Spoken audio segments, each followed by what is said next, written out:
Saya ingin mengenalkan teman-teman tentang buku teks ya. Jadi kurikulum yang dikembangkan itu kan memang dikemas sedemikian rupa di dalam buku teks pelajaran.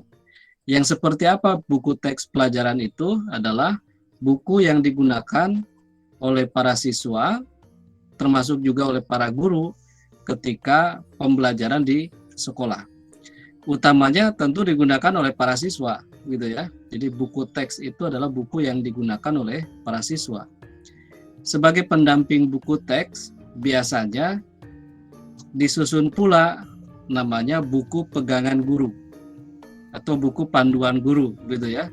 Jadi ada buku teks, ada buku panduan guru, dan satu lagi ada buku non teks.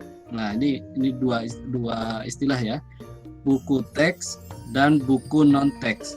Kalau buku teks itu buku mata pelajaran sesuai dengan bidang studinya atau sesuai dengan mata pelajarannya.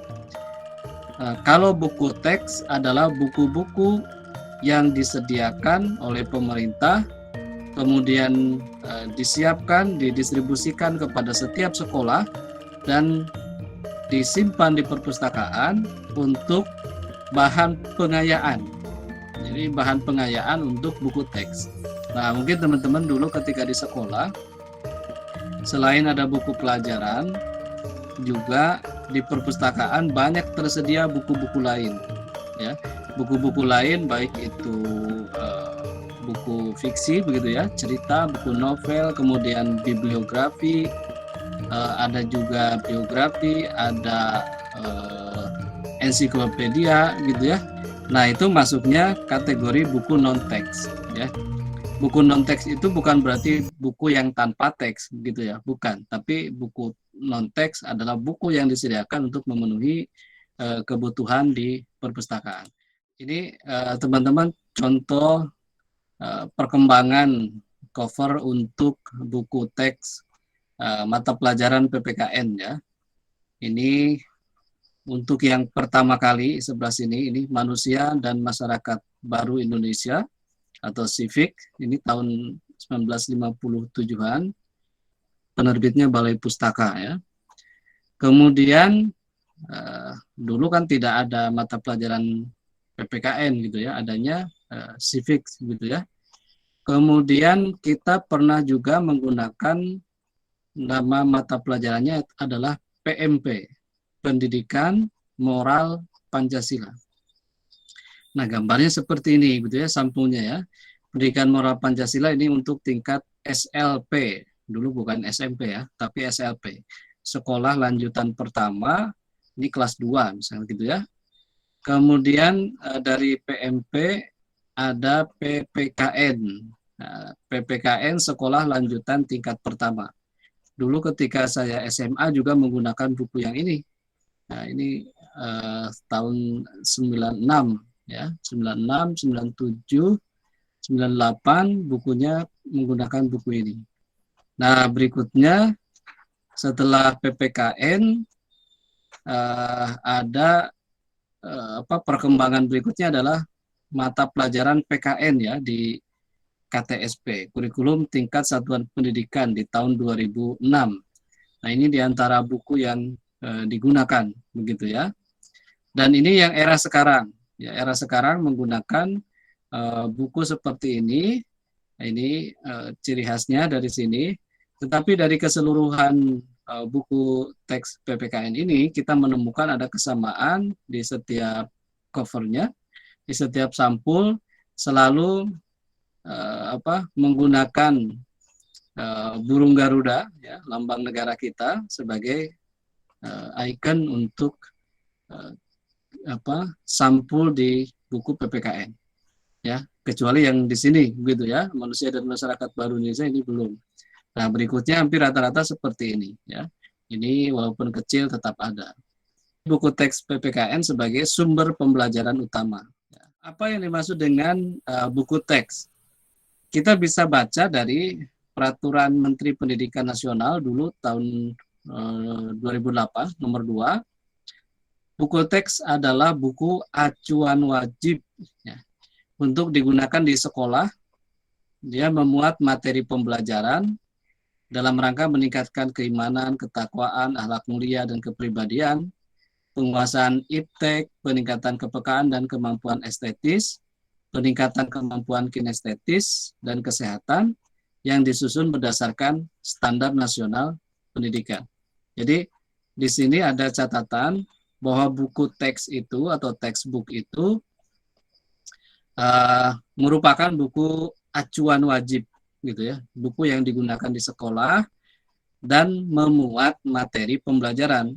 Makanya selain kita mengkaji apa materi yang dipelajari untuk setiap kelas di sekolah di dalam kompetensi inti dan kompetensi dasar, kita bisa mengkaji materi itu di dalam buku teks ya. Karena buku teks disusun berdasarkan standar nasional pendidikan. Oke, ini peraturan tahun 2008, kemudian dalam perkembangannya di 2012 ya ada peraturan pemerintah tentang standar nasional pendidikan.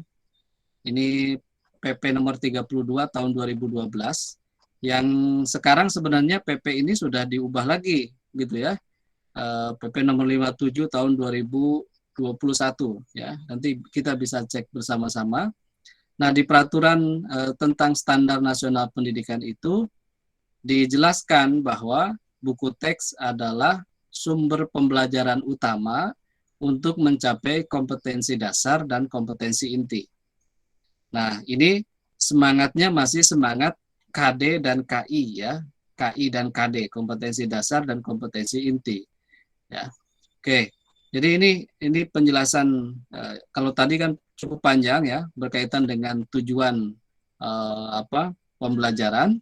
Kalau di sini buku teks pelajaran adalah sumber pembelajaran utama untuk mencapai kompetensi dasar dan kompetensi inti. Kenapa kira-kira buku teks ini digunakan sebagai sumber pembelajaran utama? Ya, karena buku teks menerjemahkan KI dan KD. KI dan KD itu materi muatan pelajaran ya yang diturunkan dari standar isi ya. Dari standar isi kemudian KI dan KD kemudian ke buku teks. Maka guru akan menyampaikan materi berdasarkan apa yang ditulis oleh buku teks. Dia menjadi rujukan utama baik bagi guru maupun bagi siswa. Sehingga ada kesan begini teman-teman.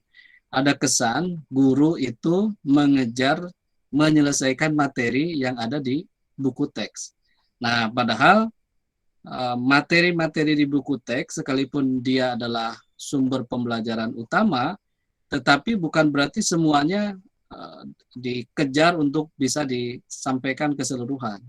Ya, kita bisa memilah bagian-bagian tertentu yang dianggap relevan, penting disampaikan, baru itu bisa disampaikan. Sisanya mungkin bisa dibaca sendiri, gitu ya, tanpa tanpa harus disampaikan secara langsung di kelas oleh guru, ya. Oke, ini buku teks ya. Kemudian tahun 2016 pasal 1 angka 1 Permendikbud nomor 8 tahun 2016 ini membahas tentang buku yang digunakan oleh satuan pendidikan. Di sini juga disampaikan bahwa buku teks pelajaran adalah sumber pembelajaran utama, itu kata kuncinya. Untuk mencapai KD dan KI itu sama dengan sebelumnya, dan dinyatakan layak oleh Kementerian Pendidikan dan Kebudayaan untuk digunakan pada satuan pendidikan. Jadi teman-teman semua, era perbukuan nasional ini sekarang memang bergeser. Kalau dulu buku itu siapa yang menulis gitu ya, misalkan saya jadi penulis buku ajar, buku teks sekolah, kemudian bekerja sama dengan penerbit ya, penerbit kemudian membeli naskah kita atau sistem royalti, kemudian menerbitkan, mendistribusikan kepada sekolah-sekolah secara langsung ya, biasanya lewat guru-guru mata pelajaran.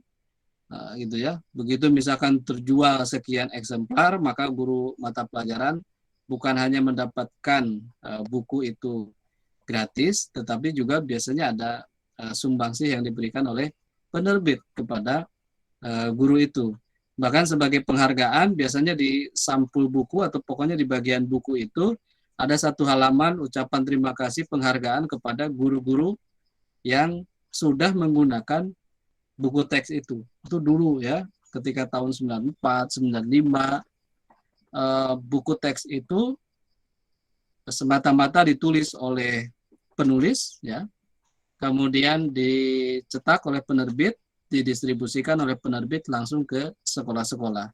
Nah, setelah era sekarang, buku teks itu tidak langsung didistribusikan oleh penerbit, tetapi buku teks itu karena ada standar isi, ada standar materi, begitu ya, maka buku itu harus layak, dinyatakan layak oleh kementerian. Makanya di Kementerian Pendidikan dan Kebudayaan kita itu ada satu unit dulu namanya Pusat Kurikulum dan Perbukuan ya. Tapi sekarang karena sudah ada perubahan, kalau nggak salah di merger ya lembaganya, namanya juga jadi berubah. Nah, Pusat Kurikulum dan Perbukuan inilah atau Pusat Perbukuan inilah yang kemudian punya kewenangan untuk menilai buku-buku yang ditulis oleh penulis, kemudian diterbitkan ya, sebelum itu bisa didistribusikan ke sekolah, maka harus dinilai dulu oleh kementerian. Ketika kementerian menyatakan itu layak, maka dia boleh disebarluaskan ke sekolah. Tapi ketika dinyatakan tidak layak, maka tidak boleh disebarluaskan ke sekolah. Nah, makanya memang terjadi dulu penulis itu bisa sangat kaya gitu ya, ketika bukunya laku digunakan di mana-mana itu sangat kaya. Tapi setelah era sekarang karena buku harus dinilai oleh Kemendikbud, dinyatakan layak, kemudian hak ciptanya juga dibeli oleh Kemendikbud, maka penulis itu hanya diberi upah yang menulis naskah. Misalkan saya menulis naskah itu dihargai 5 juta misalkan. Dibeli itu 5 juta, saya dibayar 5 juta selesai. Nah, berikutnya hak ciptanya ada di kementerian. Walaupun penulisnya saya, tetapi saya sudah tidak mendapatkan apa-apa lagi. Ya, dikembalikan hak ciptanya jadi milik kementerian. Kemudian kementerian itulah yang akan menentukan berapa harga eceran tertinggi untuk buku itu di setiap daerah. Ya, mungkin teman-teman pernah baca ada buku teks, kemudian bagian belakang ada pernyataan buku ini telah dinyatakan lolos penilaian oleh Kemendikbud, kemudian ada HET, harga eceran tertinggi untuk satu buku itu berapa. Dan itu tidak boleh nanti dijual melebihi harga itu, gitu ya. Nah, ini era-era sekarang buku teks itu harus mendapatkan dinyatakan layak oleh kementerian. Jadi Puskur, Pusat Kurikulum dan Perbukuan, Puskurbuk, itu akan mengundang beberapa tim ahli dan tim pembelajaran untuk menilai. Jadi ini perbedaannya ya dengan buku-buku sebelumnya. Buku yang sekarang itu harus lolos penilaian, dinyatakan layak oleh Kementerian Pendidikan. Buku teks untuk budaya baca. Penggunaan buku teks pelajaran oleh peserta didik merupakan bagian dari pengembangan budaya baca sebagai salah satu indikator suatu masyarakat maju. Ya, jadi teman-teman semua, kalau kita melihat atau kalau kita ingin mengetahui kemajuan suatu negara, ya indikator kemajuan suatu negara, maka lihatlah bagaimana buku teks digunakan, dibaca oleh masyarakat, begitu ya. Bagaimana budaya baca masyarakat, atau kalau sekarang dikenal istilah bagaimana budaya literasi masyarakat, ya. Budaya literasinya seperti apa, ya. Coba kita merefleksikan diri, kita lebih sering membaca buku, ya, buku teks atau buku yang lainnya, begitu ya. Atau kita lebih banyak atau seringnya malah membaca yang lain gitu ya, misalkan buka HP, baca status orang, buka IG, ya, scroll dan sebagainya, atau kita lebih sering membaca buku. Nah, ini kita perlu merefleksikan diri, atau kita termasuk yang suka mengoleksi buku gitu ya, membeli buku, kemudian bukunya entah kapan nanti dibaca ya. Ada yang begitu ya. Jadi senang sekali kalau beli, tapi nanti dibacanya di waktu-waktu yang senggang begitu ya. Nah, budaya baca itu salah satu indikator masyarakat yang maju. Coba kita lihat, ini sudah lama ya, survei ini sudah lama, tetapi ini belum beranjak, ya, perkembangannya belum beranjak cukup bagus dewasa ini gitu ya. Ini tingkat literasi Indonesia di ranking dunia ya, dari survei Central Connecticut State University in New Britain ya. Nomor 1 itu Finlandia. Jadi literasi yang paling baik di negara-negara di dunia, nomor 1 adalah Finlandia. Finlandia itu pendidikannya juga paling bagus begitu ya di dunia. Kemudian Norwegia, Islandia, Denmark, Swedia, Swiss, Amerika Serikat ada di urutan nomor 7. Nah, itu yang kategori bagus begitu ya. Kemudian di mana Indonesia? Ternyata ada di angka 60. Ini 2012 ya. 2012 dan menurut survei ini Connecticut State University di Inggris ya, Britania Raya. Ini Indonesia ada di angka 60, satu tingkat lebih baik dari Botswana, di bawah Thailand, gitu ya, di bawah Maroko, bawah Kolombia, termasuk di bawah Afrika Selatan, begitu ya. Di Afrika Selatan, benua Afrika, ternyata ada di atas kita, begitu ya. Nah, bagaimana dengan minat baca? Ini kalau di negara-negara maju, ya, orang akan menghabiskan bacaan buku itu 20 sampai 30 buku per tahun. Begitu ya. 20 sampai 30 buku per tahun itu selesai dibaca oleh satu orang warga negara.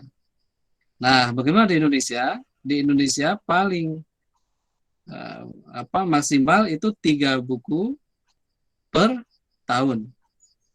Ini dalam setiap 1.000 orang hanya ada 1 orang yang punya minat membaca. Nah, ini agak miris ya. Dari 1.000 orang hanya 1 orang yang punya minat membaca. Dan membacanya juga tidak banyak begitu ya. Kalau yang lain 20 sampai 30 buku, ini 3 buku per tahun ya. Kemudian bagaimana kemampuan membaca anak? Ya. Ini dari data literasi.org. Kemampuan membaca anak menurut provinsi ini ya. Ini ada KPM ya, kata per menit.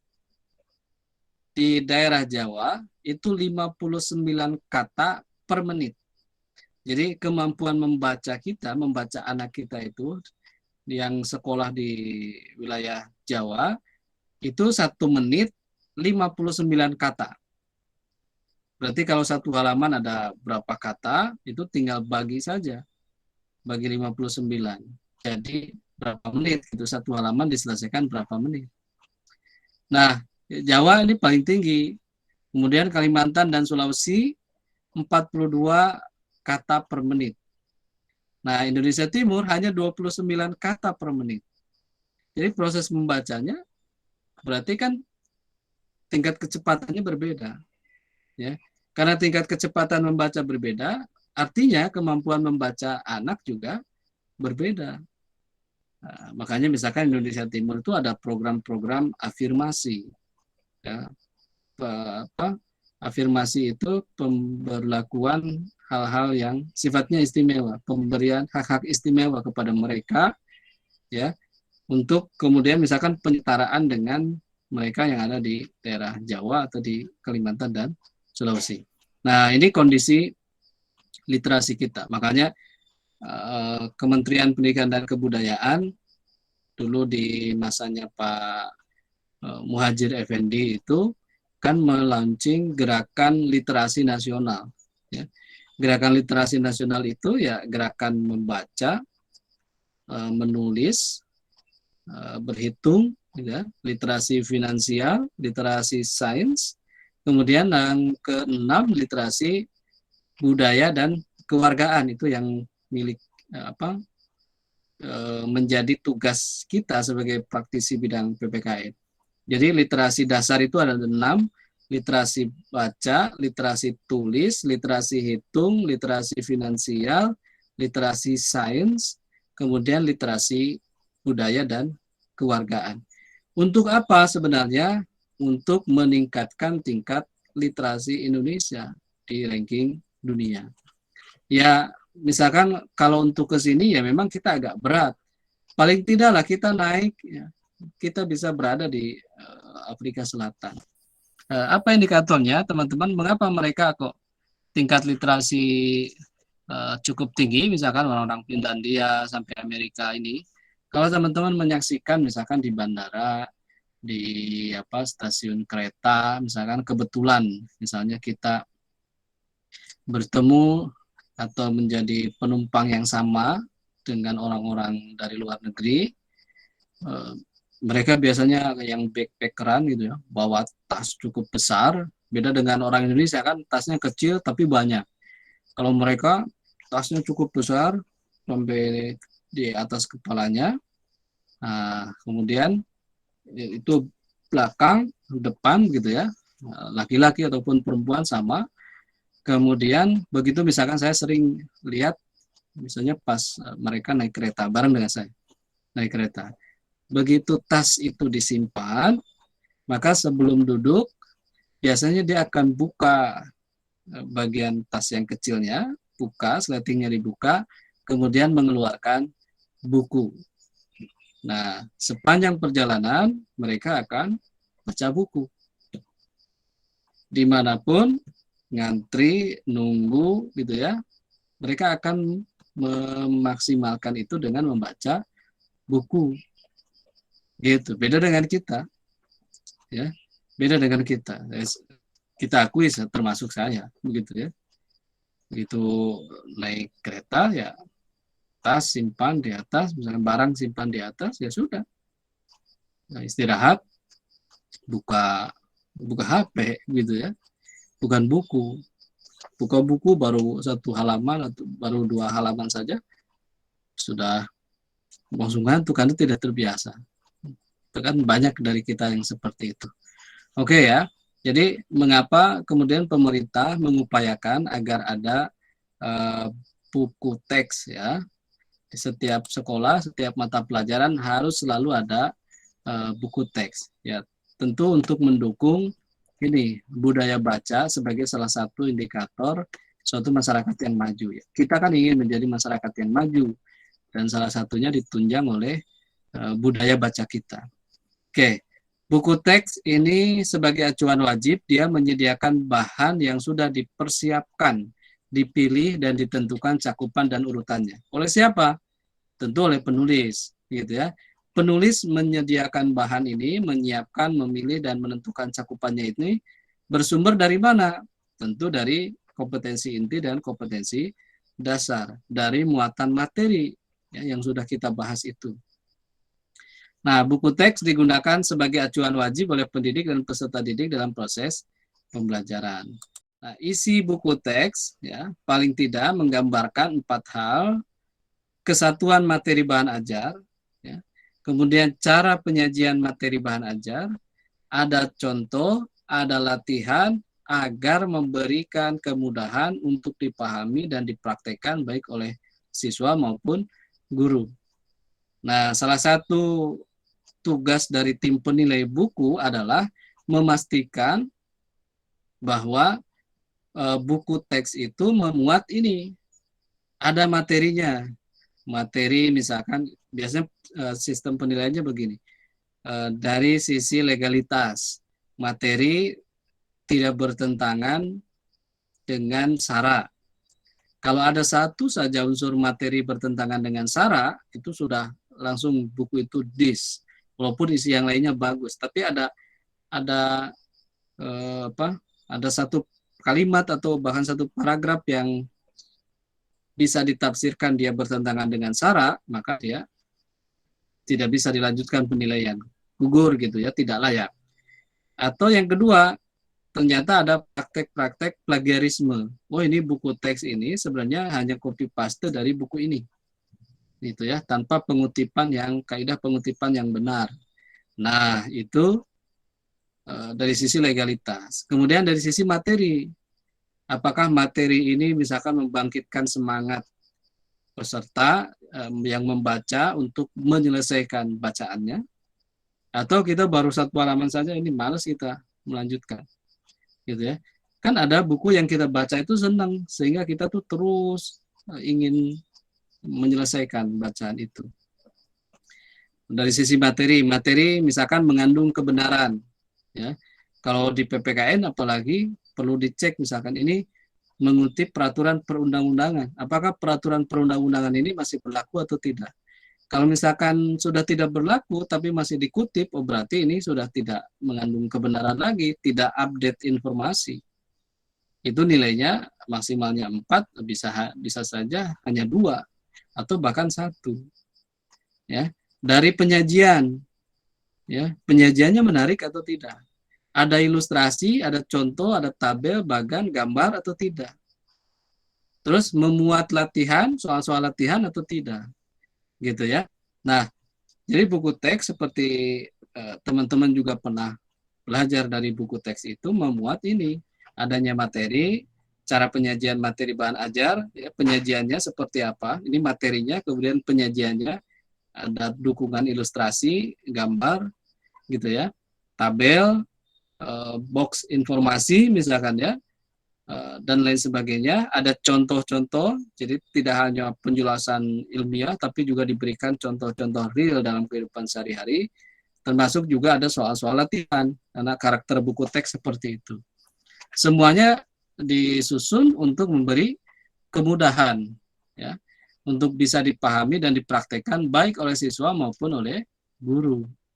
Kenapa oleh guru juga? Karena seringkali yang terjadi, seringkali guru juga belajarnya dari buku teks itu, gitu ya.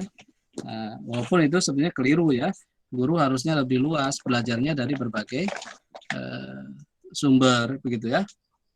Ini lanjutannya isi buku teks tadi, ada materi, cara penyajian, contoh latihan yang memudahkan untuk dipahami dan dipraktekkan. Kemudian dia juga menyajikan materi yang dapat menstimulus peserta didik, ya, merangsang peserta didik untuk berpikir lebih luas, kreatif dan reflektif, ya. Di instrumen buku penilaian buku itu ada pertanyaan ini, apakah buku dapat mendorong pembacanya untuk berpikir lebih luas, kreatif dan reflektif, ya. Kalau dari teksnya saja sudah tidak enak untuk dibaca, pasti tidak akan mendorong ini, gitu ya. Itu buku teks yang bagus. Kemudian disajikan dengan cara tertentu agar peserta didik beroleh pengalaman berkenaan dengan pemahaman, keterampilan dan perasaan.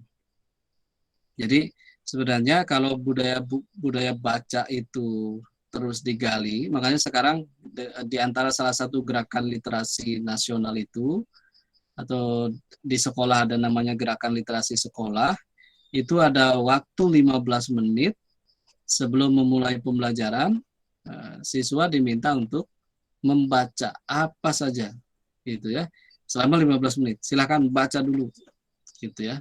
Nah, setelah selesai baca baru ke pembelajaran. Nah, harapannya apa? Agar para siswa mendapatkan pengalaman berkenaan dengan pemahaman, keterampilan, dan perasaan yang diperoleh dari buku itu. Gitu ya. Kemudian berisi latihan yang menyajikan persoalan-persoalan yang harus dipecahkan. Karena ini untuk buku teks, maka dia ada latihan-latihan, latihan soal, misalkan disajikan latihan soalnya ada esai, 5 soal, disajikan untuk melatih para siswa terhadap persoalan-persoalan yang harus dipecahkan, gitu ya. Oke, nah berikutnya Bagaimana hubungan antara buku teks dengan pembelajaran? Ya. Nah, di sini ada hubungan yang timbal balik, yang saling mengisi, saling melengkapi. Dinyatakan bahwa pembelajaran akan berlangsung secara efektif jika dilengkapi dengan buku teks pelajaran. Itu yang pertama. Jadi pembelajaran bisa efektif kalau didukung oleh buku teks pelajaran. Nah, berikutnya, buku teks pelajaran dapat disusun serta digunakan dengan baik jika prinsip-prinsip pembelajaran diperhatikan. Ya, tadi pembelajaran akan efektif kalau dilengkapi dengan buku teks. Kemudian, buku teks itu dapat digunakan dengan baik jika isi buku teks itu mempertimbangkan prinsip-prinsip pembelajaran. Ya, prinsip-prinsip pembelajaran seperti apa? Makanya tadi penyajian materinya harus seperti apa? Oh, menyajikan materi, penggunaan bahasanya harus sesuai dengan bahasa pembaca sasaran. Sekarang pembacanya anak SMP pasti beda dengan anak SD. Ya, pasti beda juga dengan anak SMA termasuk dengan perguruan tinggi. Kalau bahasa yang digunakan untuk buku SD ternyata lebih tinggi dari buku SMP, maka tidak lolos itu. Gitu ya. Menggunakan istilah-istilah yang terlalu tinggi misalkan gitu ya. Istilah-istilah abstrak yang sulit dipahami oleh anak-anak SD. Wah, itu sudah tidak bisa diloloskan. Nah, jadi buku teks itu harus juga memperhatikan prinsip-prinsip pembelajaran, ya, prinsip konstruktivisme, misalkan belajar bagaimana siswa membangun pemahamannya sendiri. Oke, ini ya hubungan antara buku teks dan pembelajaran, bahwa pembelajaran akan berlangsung efektif jika dilengkapi buku teks, dan buku teks bisa digunakan dengan baik jika memperhatikan prinsip-prinsip pembelajaran. Oke, ini buku teks akan bermutu jika semakin banyak keperluan siswa yang dapat dilayani oleh buku teks pelajaran. Jadi kalau teman-teman misalkan gini, nanti pada saat PLP mungkin diminta untuk ngajar, membaca buku teks itu, kemudian ternyata dari buku teks itu semua keperluan kita, ya, pertanyaan-pertanyaan kita itu terjawab di buku teks, maka buku teks itu bisa dikatakan mutunya bagus.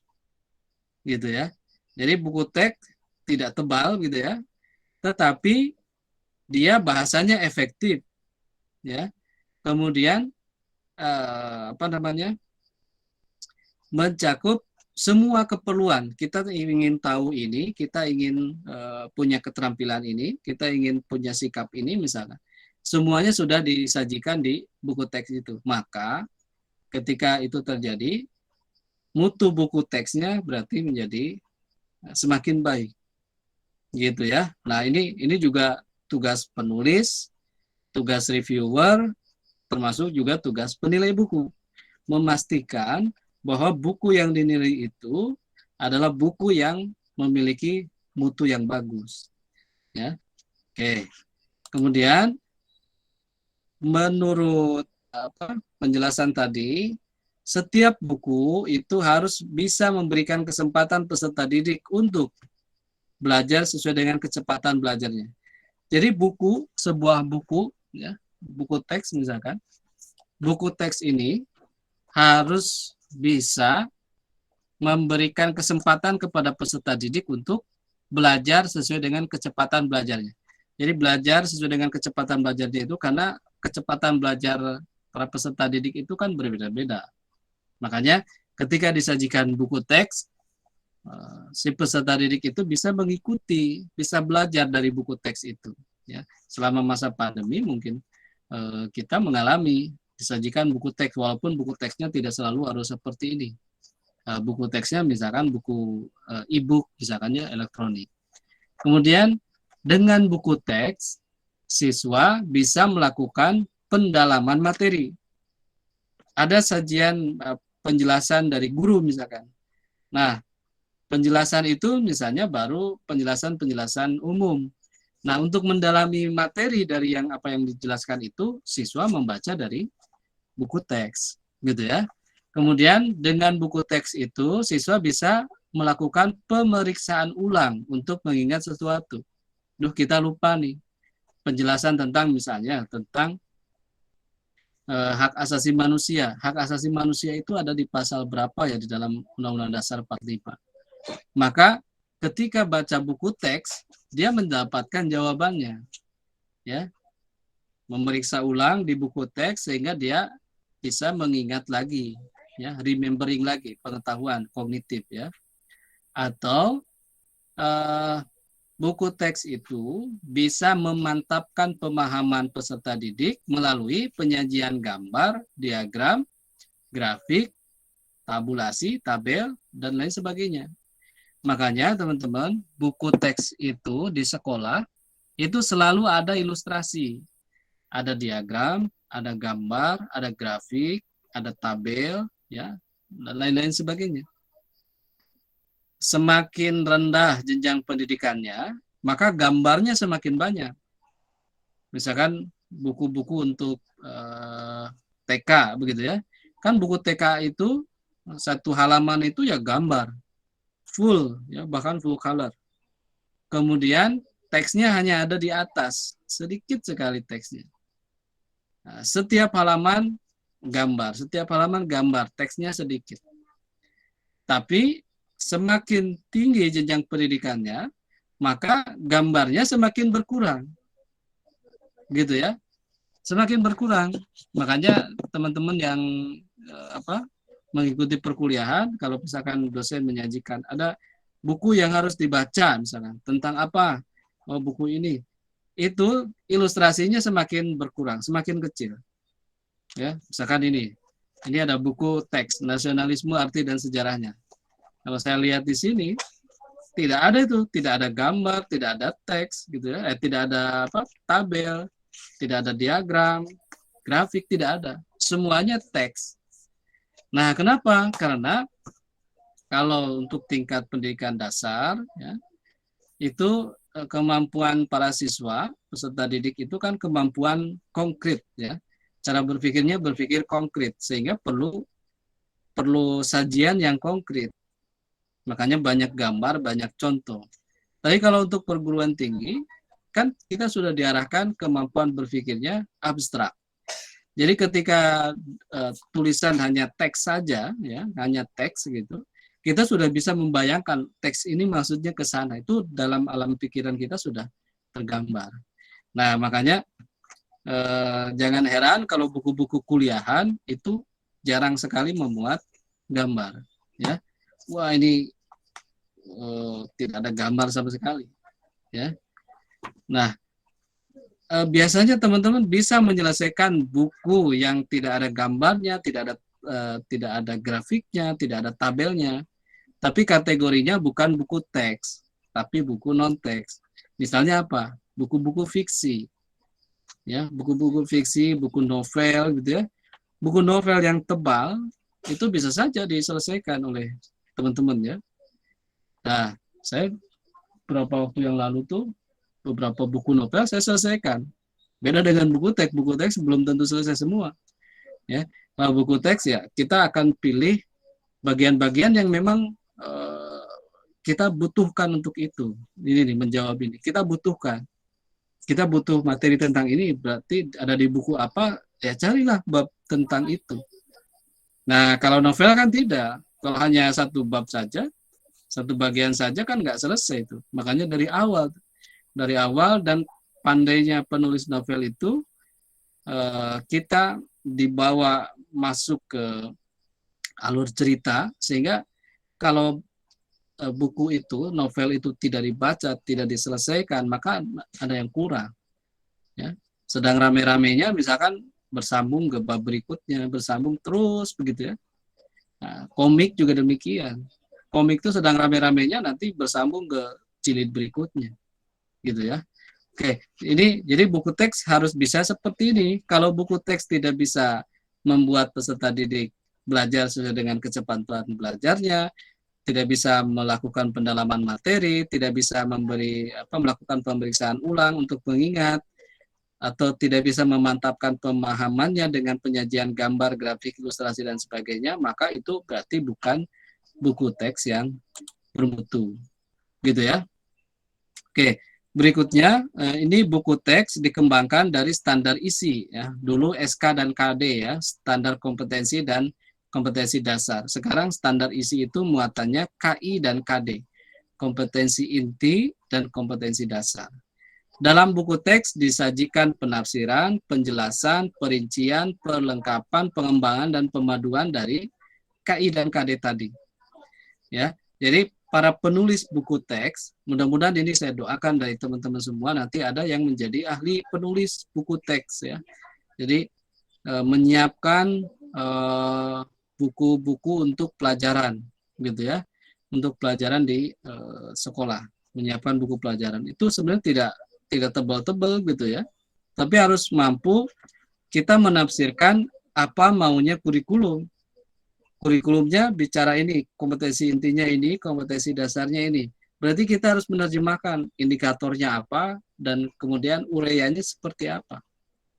Gitu ya. Ini tugasnya penulis ini. Penulis itu tidak mesti mereka yang pendidikannya tinggi gitu, harus doktor, tidak. Bahkan guru-guru sekolah pun, misalkan guru SMP, dia menulis buku untuk SMP, guru SMA menulis buku untuk SMA, ya. Atau ya dosen menulis untuk tingkat persekolahan juga banyak juga gitu ya. Nah, mudah-mudahan ada dari teman-teman yang punya keterampilan menulis buku teks. Nah, ini tugas di sekolah ya, teman-teman ya. Kalau di sekolah nanti guru dan kepala sekolah ya akan memilih buku teks yang baik. Nah, ini dulu sebelum rezimnya penilaian ya. Memilih buku teks yang baik itu karena biasanya datang dari penerbit datang langsung ke sekolah meminta kerjasama untuk memasarkan buku, maka pihak sekolah harus memilih. Pertama tentu kesesuaian materi yang disajikan sesuai atau tidak. Penyajiannya ada gambar, ada ilustrasi, ada unsur-unsur pendukung lainnya, penggunaan bahasanya, kemudian keterbacaannya, apa bisa dibaca untuk tingkat SMP, SMA, atau SD, gitu ya. Kualitas latihan dan soal yang disajikan, latihannya apakah hanya untuk kepentingan kognitif saja, atau afektif, atau sudah psikomotorik, atau soal-soal yang sifatnya HOTS, gitu ya, higher order thinking skill. Bukan LOTS, tapi HOTS, gitu ya. Kemudian aksesibilitasnya terhadap buku. Bagaimana cara mendapatkan buku itu? Aksesnya, kemudahannya. Mudah atau sukar? Kalau misalkan kita memilih buku tapi susah diperoleh ya berarti salah kita memilih bukunya, gitu ya. Ini tugas sekolah dan tugas kepala sekolah, tugas guru juga menentukan buku-buku yang akan dipilih untuk digunakan sebagai sumber belajar utama tadi.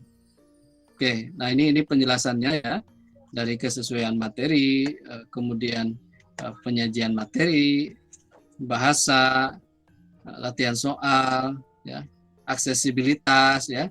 Nah ini contohnya. Apakah buku teks tersebut mudah diperoleh di toko yang mudah terjangkau dari sekolah? Apakah harga buku teks terjangkau? Ya, itu ya. Ini jadi pertimbangan. Aksesibilitas itu bukan hanya tersedia, tetapi juga bisa dibeli, begitu ya. Makanya pemerintah menentukan harga eceran tertinggi.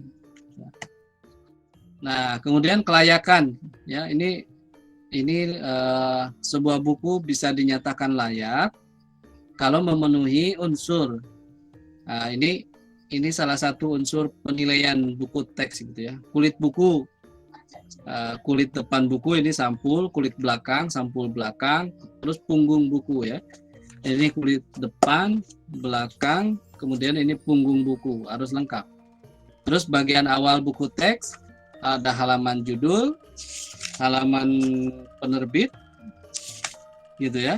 Nah ini halaman penerbit, kemudian halaman kata pengantar, ada halaman daftar isi, halaman daftar gambar, daftar tabel, penomoran halaman, ada nomornya. Bagian isi pada buku teks wajib memuat aspek materi, bahasa, penyajian materi, dan aspek kegrafikan. Ya. Dan yang terakhir, bagian akhir buku teks wajib memuat informasi tentang perbukuan. Siapa penulisnya, siapa editornya, gitu ya. Kalau ada ilustrasi, siapa ilustratornya. Ada glosarium, ya. Apa glosarium itu? Istilah-istilah, daftar istilah, gitu ya. Daftar istilah, misalkan kewarganegaraan (2), artinya kewarganegaraan adalah bla bla bla, itu glosarium. Kemudian daftar pustaka, ada indeks, ya, indeks atau penjurus. Jadi kita baca indeks saja, misalkan di sini ada indeks dari huruf B, ada tulisan Bung Karno, 76 122 123 163. Artinya tulisan tentang Bung Karno, ada kata Bung Karno di halaman 76, 122, 123, 163. Tinggal kita cek saja Bung Karno di halaman 76, ada nggak? Di halaman 76 ada kata Bung Karno. Ternyata di halaman 76 ada di paragraf pertama, baris ke 1, 2, 3, 4, 5, baris ke 5. Nah ini benar, jadi indeks itu penjurus, ya. Jadi kalau teman-teman beli buku, ya, saya ingin membeli buku misalkan berkaitan dengan konsep yang sedang diteliti, misalkan, ya, saya membahas tentang karakter kerja keras misalnya. Di daftar isinya nggak ada kata-kata kerja keras, tapi lihat saja di indeks dari K, ada kerja keras ada di halaman berapa saja, ternyata banyak, halaman sekian. Nah itu cara mudah kita selain daftar isi, baca indeks. Tidak semua buku ada indeks. Nah, tapi buku yang bagus ada indeks, termasuk juga dalam lampiran. Itu untuk buku teks.